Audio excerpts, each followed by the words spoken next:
Hi, my name is John Bredin. Welcome to the Public Voice Salon. And we begin our show tonight in Bushwick, Brooklyn.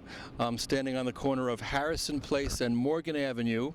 And it kind of feels like coming off the subway stop in Bushwick, it's like being on another planet or something. I mean, it really feels like I'm an astronaut and I just sort of beamed down in some other galaxy. There's kind of a otherworldly quality to it. It's kind of a post-apocalyptic type of, industrial ethos here. It's very rough and raw. It's gritty. It's not over-prettified like some neighborhoods have become so unbelievably perfect. There's something very with a sense of possibility here and a sense of artistic energy in Bushwick. And Bushwick has become the new happening art scene since the rents went up in Williamsburg, and many of the vanguard, avant-garde artists have taken over to live in Bushwick. And we're here tonight to capture the closing party of Merrill Meisler's Defying Devastation, where she took photographs in this neighborhood back in the 1970s and 80s when it was really in rough shape, and she took photographs of people to show signs of life and hope that we're here. And so we just want to bring you some images along the way. Claudia and I just got off the subway here, and it's just a wonderful feeling of hope arriving in this incredibly interesting and different neighborhood that's infused with artistic energy and a sense of history, and we're going to capture some creative images along the way.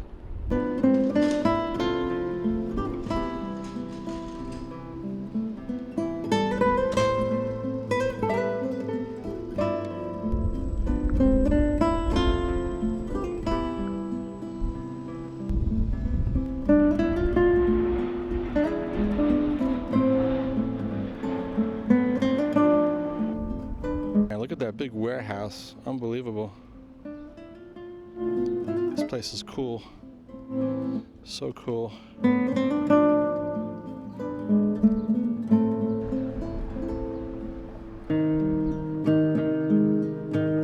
Okay, we're at this amazing art party in Bushwick, Brooklyn, and we're with Don Johnson and Eric Taylor, a poet, a singer, and a poet. Yes. And we have some socializing going on in the background. You hear some music.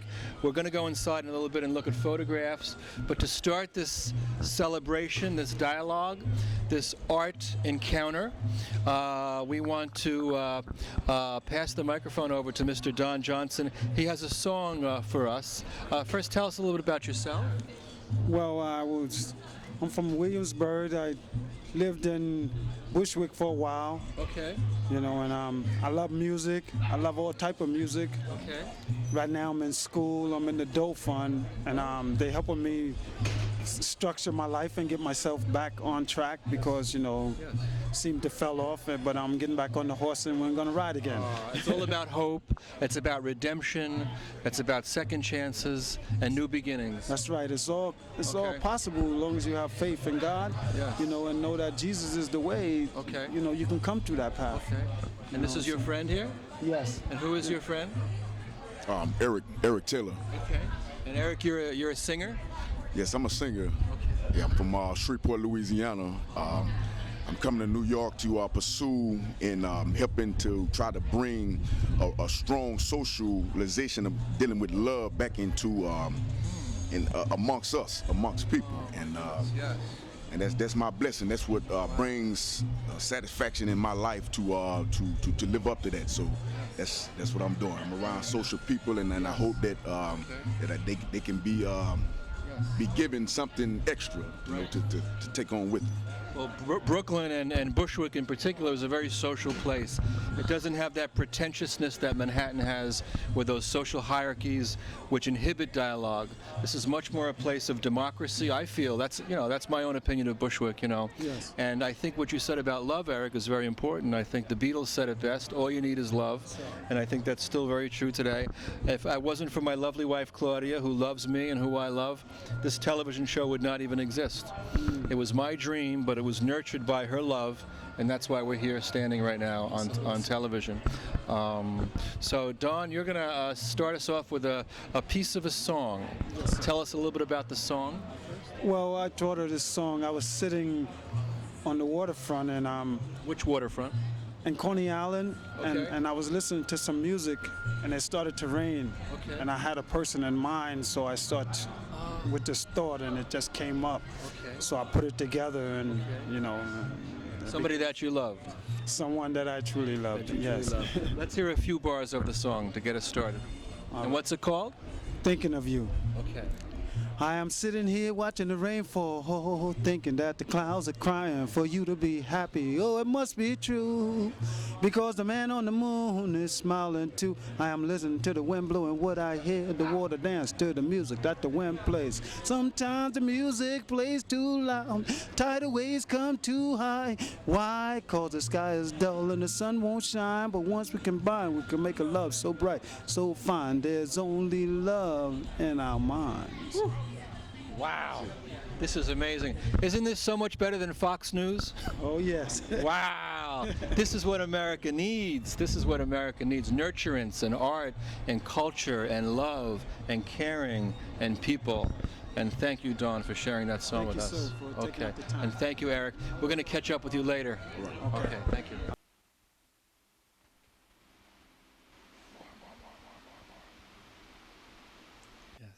So we're here at an art gallery in Bushwick, Brooklyn with Meryl Meisler, who this is the last night of her show, which is called Defying Devastation. And it's about Bushwick in the 1980s, when during a period of blight and crime, and this was a neighborhood that had a lot of problems, and Meryl photographed images of hope and life amidst all the rubble. And most of the people here are now in a barbecue that's going on outside. Otherwise, this place was filled up like about 5 minutes ago, and there'll be people in and out. But I wanted Meryl to have a chance to speak a little bit about this show and what it's meant to her, and then we're going to take a look at some of the images, the beautiful images that she has captured in Bushwick. Okay, well, this show reminds me of our last conversation, that indeed this is like out of Candide, that in this best of all possible worlds, because at my last exhibit at Soho, I came one day when I may not have come, and I met you. Yes. And you talked about your public voice salon, and you gave me a little piece of paper, and I kept it. And then I emailed you, and then you actually came out after the show, and we went to Bushwick together, and you interviewed me, just like out there, raw, unedited, and just on the spot. And it went on television, and I said, let's put it on YouTube. Who knows? Then immediately, like the next morning, they probably answered immediately, someone writes me, a person named Wanda Gala says, I'm a dancer. I taught dance at IS 291. I'm organizing a June symposium about arts and education in Bushwick. We want to coincide with Bushwick Open Studios. Would you like to be on one of our panelists? I said, of course I would. I said, and when this is because it's through email, I'm saying, but I said, but not only that, I had this show of photographs of Bushwick, just came down. I wanted to be in Bushwick. I wanted to be in the Open Studios tours. Maybe we can make this as part of it. She writes back, sure, why not? Let's try. And at their end, they're trying to find a space they can have an educational panel and also show the work. Yes. I said, this is fantastic. And then I just put my ball in motion. So on my own, I started sending her email links of possible gallery spaces or spaces to contact. It was the spontaneity. It was the fact that, you came on our show before. That's what helped you get this show. And I really think that there's a lot of meaning in your photographs. I think it gives hope to people. And we want to show America. We want to show these images to people. And the fact that we're in Bushwick now is also very meaningful to us. That this was a place, again, that has been devastated by crime and poverty. And there's a political meaning behind that, because all all of that was, deliberate because certain neighborhoods are let to deteriorate and other neighborhoods are not. So, but this is about defiance, and it's about coming back from hope. It's about defying devastation, which is the title of the show. And what we're going to do is, while we look at these images, Meryl, we're going to have, we have a singer over here. We're going to talk to him, and he's going to sing. Tell us a little bit about what you're going to sing while we look at these photographs, because then the music and the photography are going to sort of commingle together. Tell us again who you are and what you're going to sing. Yes. Eric Taylor, I'm singing His Eyes on the Sparrow. Eyes on the Sparrow. That's a Yes. very famous spiritual tune. Yes. And okay, so while we listen to that beautiful tune, we're going to look at the images of Meryl's. I feel like this whole experience has been very spiritual. You don't have to call it religion, but everything seems synchronicity, connections of people meeting and finding each other, or that this guy came in and watched one of the performance pieces that you made happen without knowing it. And he came in and wanted to come for this party and brought his friend. It's magic. It's why we go into real life. Well, Sartre once said, Sartre, I was reading Being and Nothingness the other day by Jean-Paul Sartre, and he says, the act is everything. So when you take action, it's like an intervention in the world. That's how you define your identity, is by your actions. And we took action with the show. Meryl took action by taking these photographs. And now we're going to look at these photographs 30 years after they were taken. And later, during the course of the evening, I'd like us to get into some dialogues about this. This is not the end of the conversation. This is the beginning of the conversation. I love it. So let's take a look. Let's talk. Okay. Yes. Why should I feel discouraged? And why should the shadows come? And why should my heart feel lonely when Jesus is my portion, a constant friend indeed.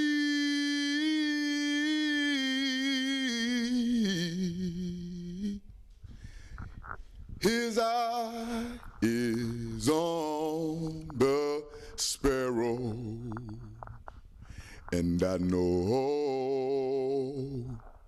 the Lord watches me. I sing because I'm happy, and I sing because I'm free. His eye is on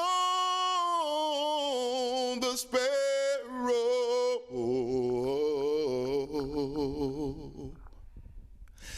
and I know that the Lord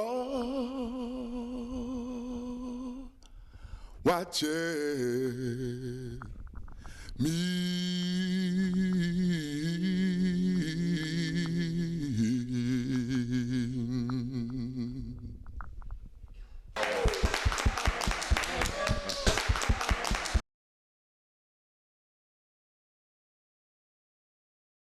Now we're in the backyard area of this gallery space in Bushwick with Meryl Meisler, whose photographs we just looked at, photographs that show signs of hope, or what Meryl once herself said, the dandelions in the cracks.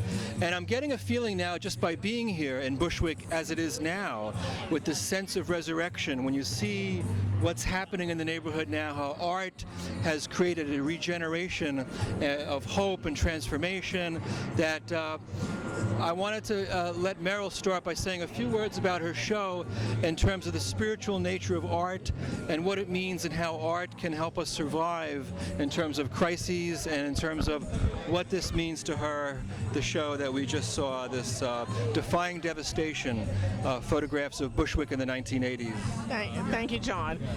Everything about the show, from meeting you, from putting it out there, from a little girl in the picture, Vanessa Marchier contacting me because she saw it online, because she found a picture of herself as a child, and working on her memoir, and then being in touch with seeing the bloggers who came to the show and seeing a note that there's a new gallery opening up that's focused on education and community, and sending a note out, and I get a reaction from Anissa Frank over here, who was like, I'd love to meet you, and we come and meet, and you tell us about that day. It was like magical.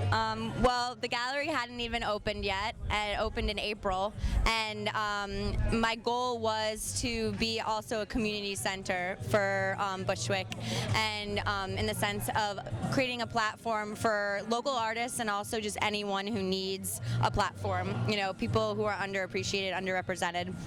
And then Meryl contacted me about this, and I literally looked at 2 photographs and I said, yes, definitely. Like, this is what I want to do. This is exactly what Bushwick needs. This is exactly what I need in order to feel like I'm integrating myself into the community instead of just being a transplant that brings my own backstory and presses it onto the people. I want to work with the people, and it was just, it was perfect. It was exactly what I wanted to happen. So I just feel so lucky. Oh, thank you. You know, one of the things about Bushwick, it's become a very authentic art space here. You know, even artists in Williamsburg, I understand, are leaving to come here, not only because the rents are high, but because they feel the energy here. There's a vibe.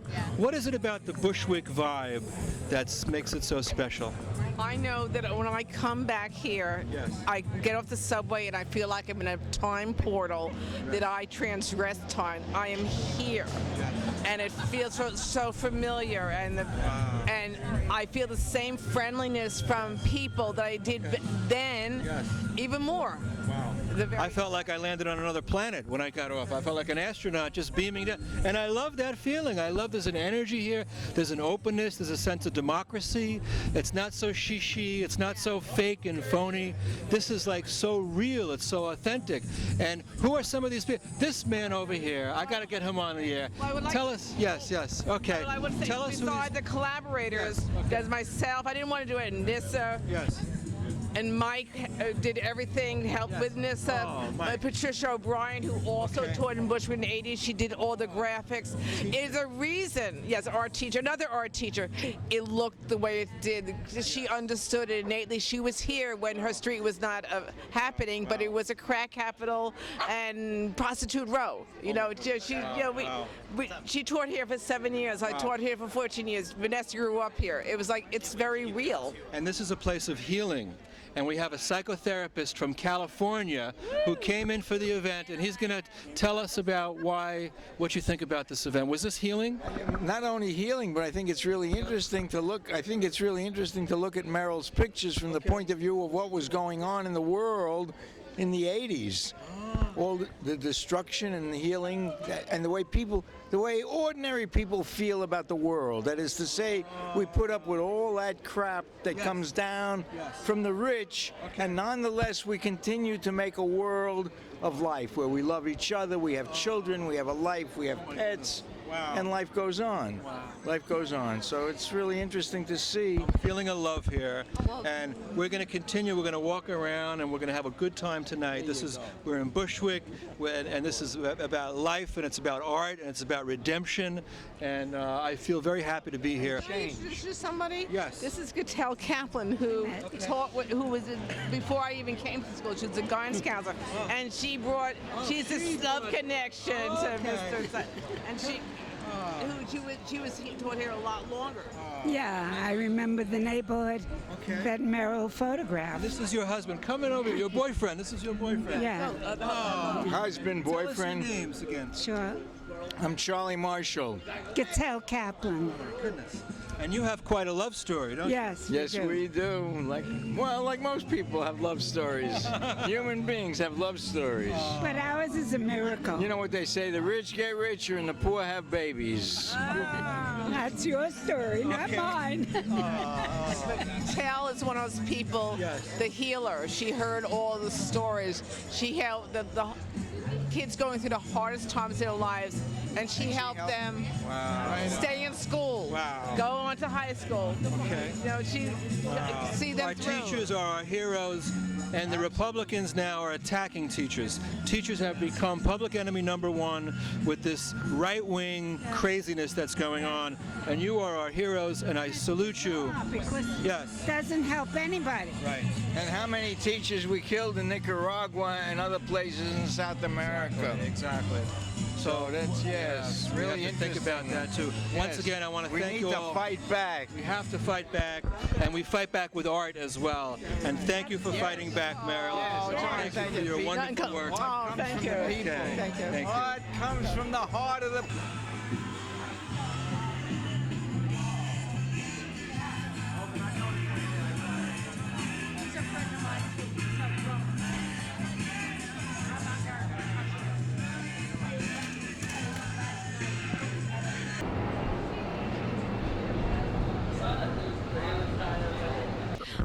So this picture, well, all of these pictures are amazing, these photographs.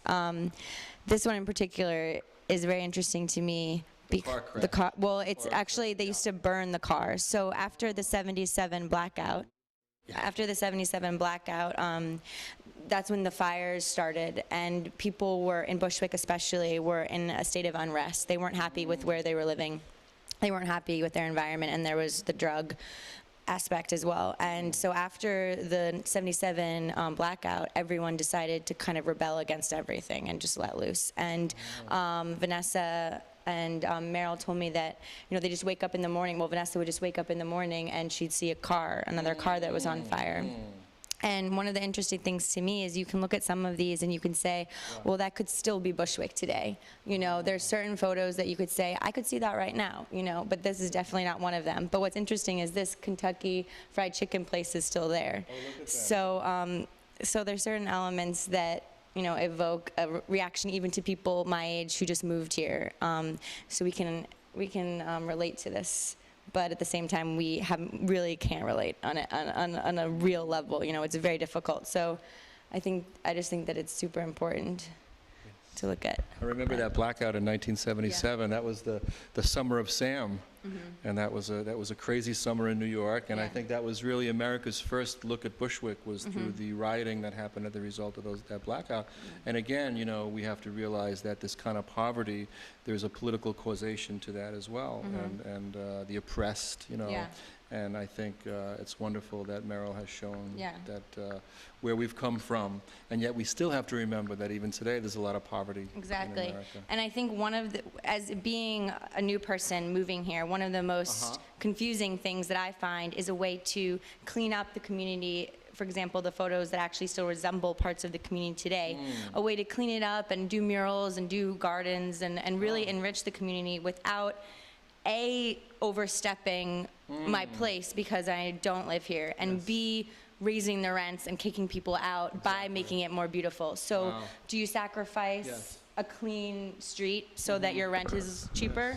You know, it's very frustrating and very confusing for me, and to me that's my biggest concern now. Thank you for the repair work that you are doing. It's miraculous. Thank you. Thank you.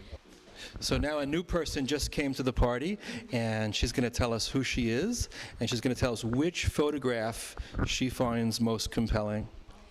So my name is Katerina Hibanova, and about Bushwick and about the community and everything around here.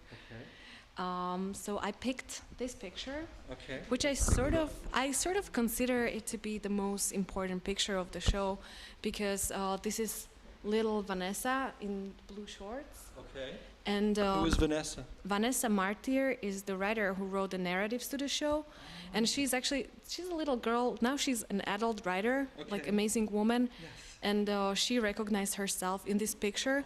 So it was like, it's like so strong for me. That led to this. Absolutely, and that was like a moment when, even for me, like personally, I was like, wow, it really mattered, like being a child, she contacted Mariel, and they put together this amazing show. And I'm sure like further collaboration is gonna continue. And she was just writing her memoir, and it's actually very moving to me because like one of like the things is that she was like molested by that man in the picture, and She was. Oh my so God. it's like it's so strong, and she was just finishing the part of her memoir.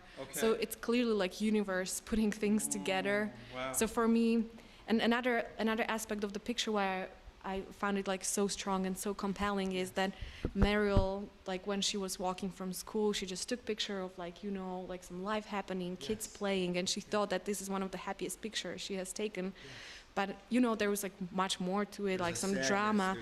There's like so much to the picture, so there's like so much that you don't know, and I feel like it shows really like how deep is life, how many layers are there to it. And where did you learn about art? just by looking and by reading about art. And What have you read? What have you read about art? Any particular books, or did you have an education in school or outside of school? Outside of school, definitely, because I actually studied law. That's so I'm not really trained as an artist, but I always loved art. And actually, when I moved to Bushwick, I decided to really just do what I'm passionate about. So going from law to art, that's kind of like defying devastation, right?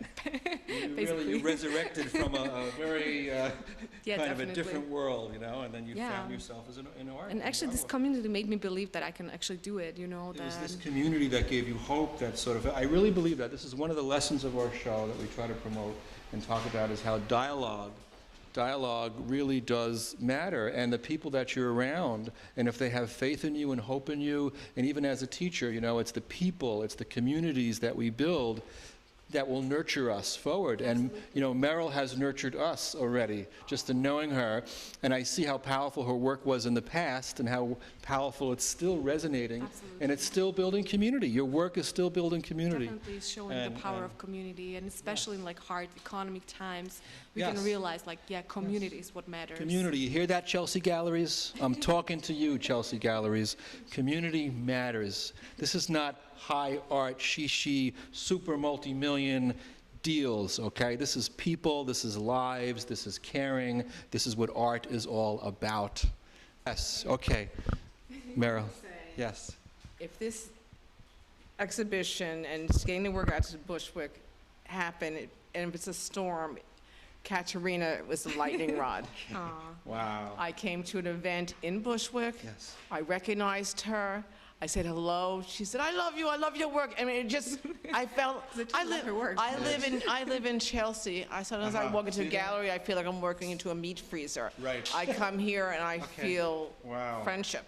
And I don't even know them, and person they comes to Bushwick to feel alive. Really, it's really, and you've been, and because of Katerina, I connected to Vanessa. Yes. I connected to this space, this gallery. It was all she puts out, this energy into the world, and it brings, and it changed my life. Okay. Thank you.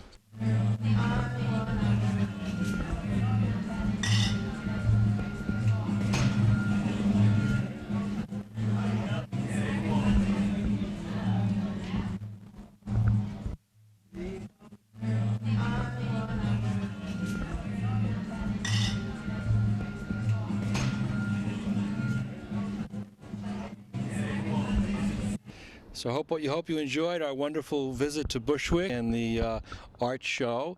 Those wonderful photographs by Mariel Meisler, and also the social gathering, and the poetry and the song and the energy and feel, the creative feel of Bushwick. It's quite an art scene going on there, and we like to celebrate that and show that whenever we can. Now, for the second half of our show, we are in a different location. We're in uptown Manhattan. We're way up in Washington Heights, 190th Street, Fort Tyrone Park, and filled with natural wonders and trees and birds, and you can hear the birds chirping. And Claudia and I just had a lovely picnic lunch, and Claudia made some sandwiches, and we had grapes, and now we're going to walk around, and we're also going to capture some images of nature and just some of the sights and sounds of this glorious park. happy just to be alive.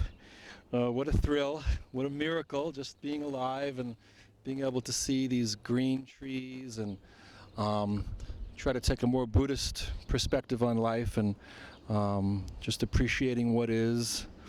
And of course, as I say that, I immediately realize that also there's a political dimension here as well, in terms of spiritual politics and creating a sense of awe and wonder at the beauty of the natural world, which is something I try to do as a member of the Network of Spiritual Progressives, organization founded by Michael Lerner and Cornel West. I belong to the New York City task force, and I've also declared my candidacy for president this week, so I want to just make that public. And I've basically been campaigning in the streets, giving out flyers about my platform, which is ecological sensitivity. And I think just being in this environment here, it's reminding me again, seeing the trees and being around nature, how important it is to preserve our natural world. So that's part of my candidacy. Also, another thing that I believe in is a 25-hour work week, because I think people are being overworked and they don't have time to enjoy nature and to be themselves and to feel like a person and be able to connect with others and enjoy art and to read and to grow. And so, you know, whether or not I'll continue my campaign aggressively or not, I'm not sure, but it's kind of a very low-key campaign. I have no budget. There's no corporate money. I don't want any corporate money. I just want to do this very much on my own, and if anybody wants to support me, moral support is more important. I don't want any finance. It's all about, you know, to try to help people and also realizing that one good YouTube is all it takes, you know, to wake people up and to, so anyway, that's another thing that's going on. But here we are in Fort Tryon Park, and we want to really have an encounter while we're here. We want to realize that being in nature, we can have an encounter with nature just like we have an encounter with a painting or a film, that it's an aesthetic encounter. And we can also become different, you know, we can also be in a state of awe and wonder at what we see around us, you know. And also I think art leads us back to nature, you know. If we look at a landscape painting and ponder that, we think about the Hudson River School, for example, the first great art school in America, and this is basically where they painted. It was in the Hudson River Valley, where we are right now. It was called the Hudson River School, and you know, also a film can wake up our consciousness to the beauty around us, whether it's a nature documentary or a film that has good cinematography that shows the beauty of nature is also very good to have an encounter with that. But here we are in the natural world in this lovely park and seeing people walking around and very relaxed, and it's an escape from the rat race. It's wonderful that we have this opportunity in New York to, you know, to get off the grid, to escape from the workaday world and to be part of a natural environment and see flowers and see trees. And but let's also keep in mind that these natural treasures are going to need to take a practical politics in order to preserve. So anyway, I'm not going to run a vigorous campaign. I just want to leave it out there to the American people to decide who is the best candidate and who decides, you know, in terms of the environment, who would be a better person to look out for our natural world.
just encountered this lovely couple from France, and they're so friendly that they agreed to come on our show, and we reached out to them in a dialogue, because part of what we're trying to do is shatter the silences and the alienation between strangers, you know, and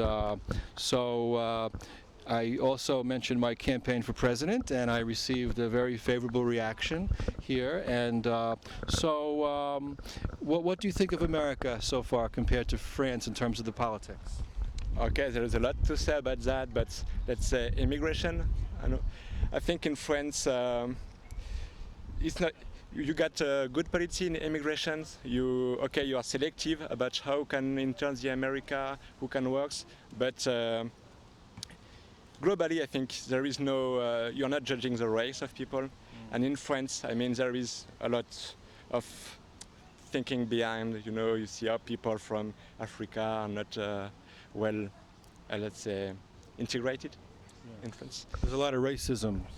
No, I won't say that, but okay, my first feeling about immigration is in New York City, you are more tolerant than... there's more xenophobia in France now? No, I won't say that. We won't say that Yeah. strong words, but it's just like the city is so diverse, and yes, I would say there is more diversity in New York City. so it's easier than in when you are France. foreigners. You can come in here and just feel home.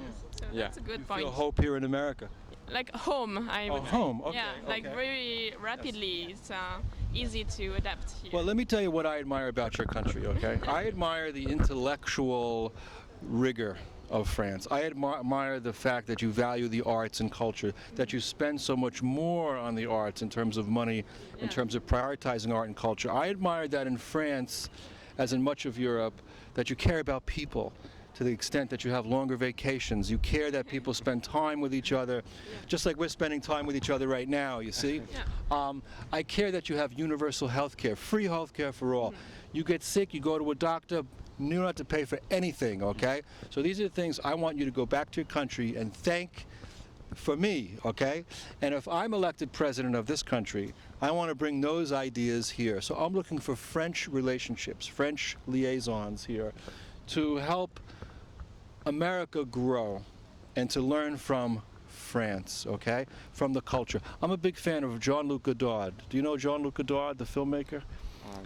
Yes, He's a great of course. filmmaker. Yes. The avant-garde. I'm very inspired by him, and this television show is very Godardian. You see, it's very abstract. We just encountered you. It's very spontaneous. We're showing images of nature and dialogue. Okay, so your French New Wave cinema has made a big influence on Americans and Americans like me. So what is your relationship to the arts and culture? Oh, okay. You're a mathematics major, Yeah, right? I'm a mathematics. What about you also into the arts? Yeah, a bit. I like modern arts. Okay. Okay, and Who are some of your favorite artists um, or writers? writers. Yeah, that's a tough question. Okay. How about Michael Wallbach? Have you read Michael Wallbach? He's great. I love Michael Wallbach. He's one of Okay. my favorite French. Turns out, okay, I won't answer too much on literature. I know as a mathematician, I spend most of time in books, but not the kind of book you'd like to read. Okay. Well, we need, hey, things we like that. do need mathematics. We need engineering. We got to build bridges. Look, we got the George Washington Bridge over there. I know. If we didn't have mathematicians, that bridge would not be built, you know. But I think the sciences need to be humanized. I think the arts and science needs to come together more, you know. C.P. Snow wrote a famous essay called The Two Cultures, that these are two opposite polar. But I think that there's more room for integration between art and science. What do you think? Yeah, turns out again, I won't help you much because in mathematics we don't have this. Okay, there is always a question. I'm doing stuff. Is it for the army or for the medical science? And most of people prefer to work for medical science, but we are a bit far from the real application, you know. So, but still, this is a question that for many people's counts, and people prefer to work for medical science, and that's clear. Now, I'm a feminist. I believe in equal rights for women, and we have your lovely girlfriend here. She hasn't said much. I want to give you a couple of minutes to say who you Thank are. you. Yes. Who I am. So yeah, I used to be a consultant in. What's your name? Yeah, my name is Anne-Claire, and I used to be a consultant in sustainable development. So sustainable. yeah, that's very interesting, and I guess it's interesting stuff for the world. And What do you think of these trees around here? Aren't yeah, they beautiful? beautiful. Yeah, sure. Where's my campaign platform? Wait a second. Did you? And did you have read? actually very Look at nice that. I wanna show you. countryside here. I have this. Look at this. Part of Yeah. my campaign for president, Anne, okay, is environmental sanity. You Yeah. see number 2? Yeah, green energy. Green energy. Very important. Did you hear about Germany? It just Yeah. was announced. Germany said no more nuclear yeah. energy. They're going to be completely based on sustainable energy, wind and solar power in 10 years, okay? You hear that, Obama? You hear that, Romney? Those are my 2 rivals for president. But they're not talking about this stuff. I am. Yeah, They're not talking but about you know they're, Yeah. they're Okay, buying. yes. They used to, but they plan not to buy but they must our have nuclear energy like the I French. want you to do the nuclear math on that, okay? Figure out how we can do that. And it's a pleasure meeting you. Enjoy your stay in Our the United pleasure. States, Thank you okay? very It's a much. Good luck. pleasure. Good luck. Okay.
So it's very nice to be here in this park. The first time I arrived here in 2001, my friends brought me to this beautiful park.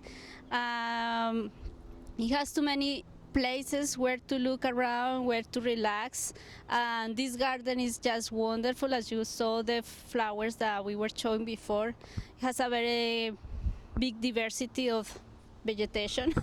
And while we were having lunch with John, we saw 2 strange animals. Looks like a woodchuck, but we really didn't know which kind of animals were that one. So that means there are a lot of animals that are still going on here that we can come and enjoy them. But it's not only just for coming and just passing around, it's to enjoy the fact that we have a specific part where to come and relax. And with the Hudson River, the view, the Palisades is very interesting. As you can see, we met this beautiful couple, French couple. I didn't have a chance to talk with them in French because I was taking French classes, but it's cool to see they were very open to this kind of TV shows that is very spontaneous, and just talking about the politics that we have here in the United States and the diversity between here and France and all the good things that are over there, but maybe that can be come here to United States, and the people, the Americans, can have a better chance for health and better chance for jobs, like no outsourcing jobs from here, like helping more the Americans to be able to enrich themselves. I see like they work hard, but at the same time that they can have the security and that they can have the job here, and then they can enjoy all these beautiful parts. So let's see what else we can find here. Okay. Orange flowers.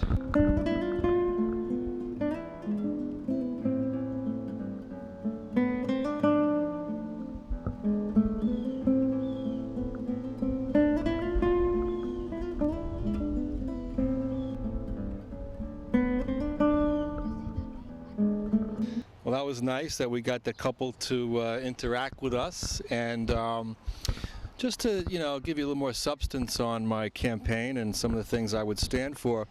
I belong to the network of spiritual progressives, as I said earlier, and part of what we're trying to accomplish is to create a world that's based on love and kindness and caring. We're actually trying to change the bottom line, which right now is set up to maximizing profit and power, and we're trying to change that to valuing people and the environment and caring and these kind of qualities.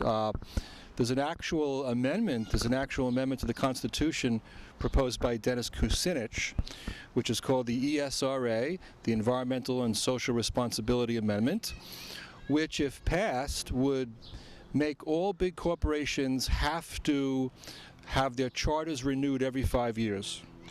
And there would be a jury of citizens, ordinary citizens, who would be chosen to decide whether or not this corporation it deserves to have its charter renewed, okay?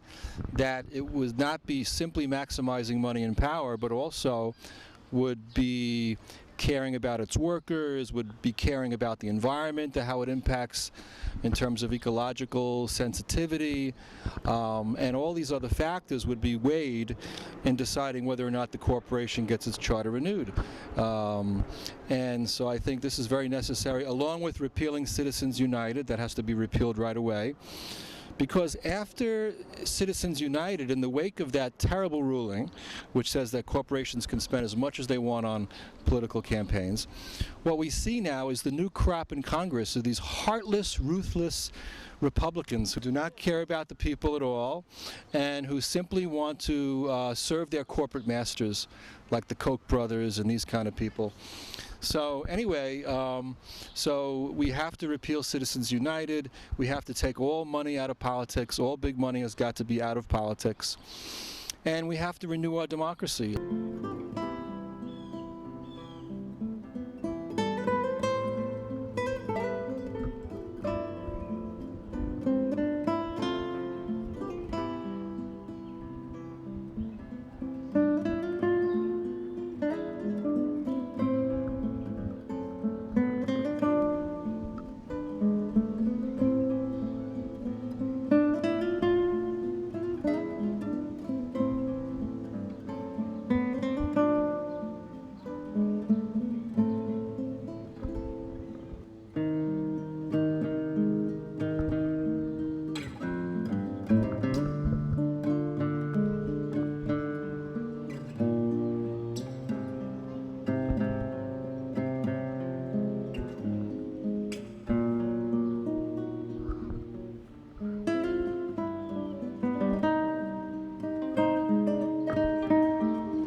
The other idea that the NSP is proposing, that if elected president I would support, is a global Marshall Plan. So that basically this would be a strategy of peace through generosity. Right now, a lot of countries don't like America. There's a lot of hatred against us because of some selfish things we've done in the past. If you look at the record, if you read Howard Zinn's People's History of the United States, for example, you'll see America has done a lot of imperialism and colonialism. I mean, look at how we founded this country. We killed the Indians off, okay? We had slaves. Then you had the Spanish-American War, 1898, basically started based on a false flag. The battleship Maine was not attacked, okay? And then we took over Cuba and the Philippines, and you had all this imperialism. Even World War I, if you look at the Lusitania, you know, that was a setup as well. The evidence is that there were, you know, there was munitions put on that boat, that it was set up because America wanted to get into the First World War. Woodrow Wilson was taking orders from his corporate masters at the time, you know, people like the DuPonts, you know. So you have all of this hatred and warfare. And if you look at the military-industrial complex, this requires warfare in order to function, okay? Wars are necessary for corporations to profit from. So in order, we got to dismantle that, okay? We got to completely get rid of that, and we have to have world peace, okay? If elected, I would be an advocate of world peace. I think that we need to take a proactive stance toward achieving world peace, okay? Not just sit back and chant kumbaya and wait for world peace. We have to aggressively pursue, we have to educate for peace. We have to put in every school from kindergarten through college, okay? There's got to be a course on peace and kindness and how to be nice to each other and how to care for the natural world and how to undo the damage that we've already done. We've done a lot of damage already. It might be too late. It might be too late. If you look at Fukushima, one of those reactors is very unstable right now. You're not hearing much about it in mainstream media. But Obama, I urge you to do something about that reactor to stabilize it, because Dennis Kucinich says, one of the few people talking about that, Dennis Kucinich, NYU professor, okay, who's been sounding the alarm about the voter suppression, the voter fraud, that if that reactor, if there's another earthquake, okay, every sentient being on this planet would get lung cancer, okay? That's what they say. So let's get that reactor stabilized. Let's get rid of all nuclear energy like the Germans just did. Let's follow the lead of Germany, okay, which has a city called Vauban, which has gotten rid of cars, believe it or not. I think cars, gasoline cars, are a terrible thing that we need to get rid of that.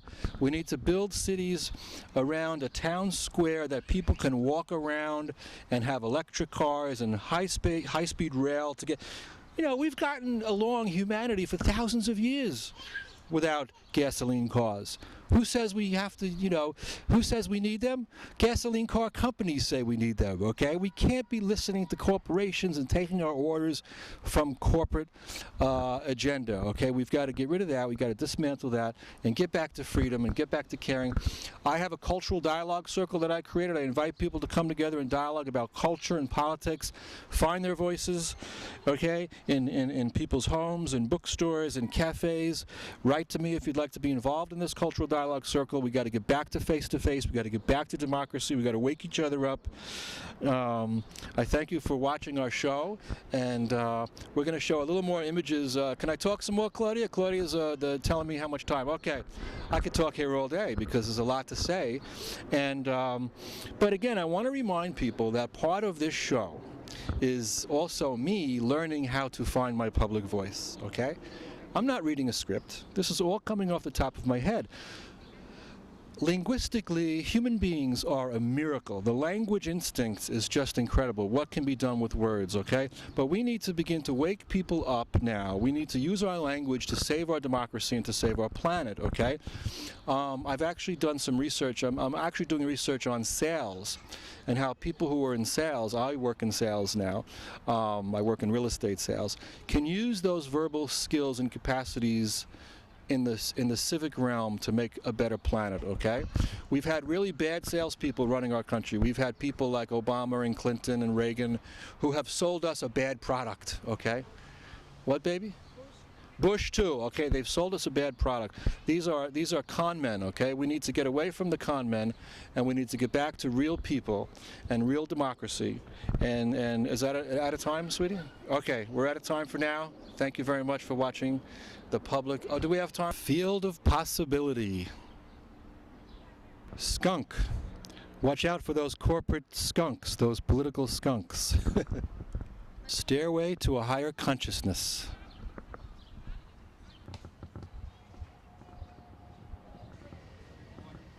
Blue, blue, don't be blue. We can fix America, me and you.